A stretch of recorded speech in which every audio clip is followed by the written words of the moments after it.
Hey there viewers, it's me again, Shane Navas, and welcome back to another episode of my life. So for today's video, samahan nyo kami ngayong araw sa magaganap na Christmas party ng CTJ Navas Band and Navas family.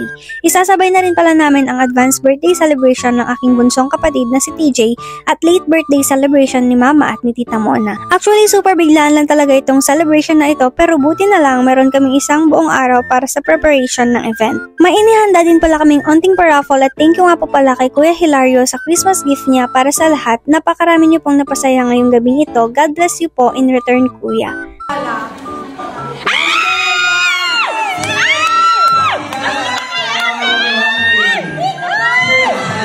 Kasama nga rin pala natin ngayong gabi ang mga boarders namin sa Navas Boarding House. Thank you sa pagpunta kahit finals nyo ngayong week. Ilaban yung mga ate ko para sa makatarungan na grade. Huy! Nag-live nga rin pala kami sa Facebook kaya kung gusto nyo mapanood ang buong party, panoorin nyo na lang ang page ng CTJ Navas Band with Lights and Sound. Thank you nga rin pala kay Ate Jamjam sa pakake niya para kay TJ, Mama at Tita Mona at sa mga nagluto na rin po ng masasarap na foods para sa event na ito. After nga namin nag-live, dumako naman tayo sa second part ng pag-games ni Ate Jaja. Ang first game ay tinatawag na Siomai Siopaw Suman at ang mananalo sa first game ay mananalo ng 500 pesos. Ang second game naman ay tinatawag na English name. Ano yan? English? Ha? Brush, mali. Okay.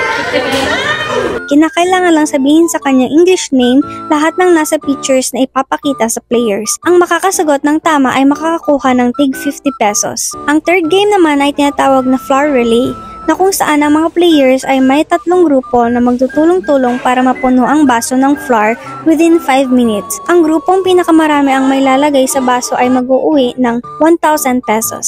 Ang fourth game naman ay tinatawag na Calamansi Relay, na kung saan ang mga dalawang grupo ay mag-uunahan pagpasahan ang kalamansi sa kanilang mga kagrupo at ang last player na magsushoot ng kalamansi sa garapon ang mananalo sa game na ito. Ang fifth game naman ay tinatawag na paper dance. Kinakailangan ng dalawang player na magsayaw at pag tumigil ang music, kailangan tumapak sa papel, kailangan din itong i-fold sa next level hanggang sa last level.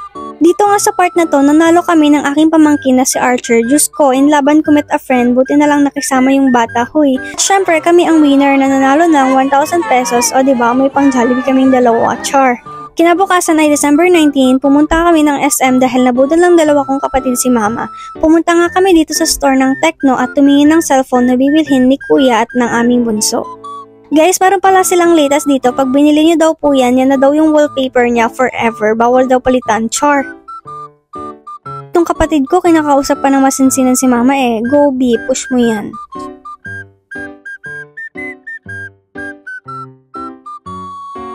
At eto na nga yung napili ni TJ, Tecno Common 20. Habol niya talaga dito ay pang gaming niya at nag-first selfie na nga ang bata. Huy!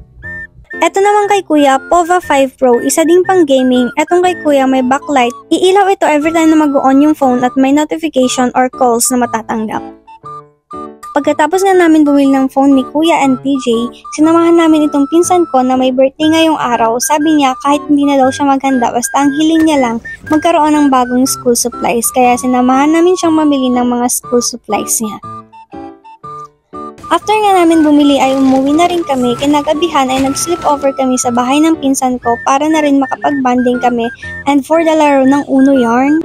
Babay ka na kay Tito TJ? Hindi. Bakit?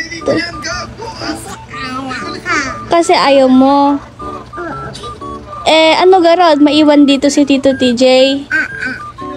At dahil nga ayaw pa uwi ni Archer itong kapatid ko, sumama na lang siya sa amin sa bahay pero bago kami umuwi, dumaan muna kami dito sa Robinson's Supermarket at after namin bumili, umuwi na rin kami sa bahay.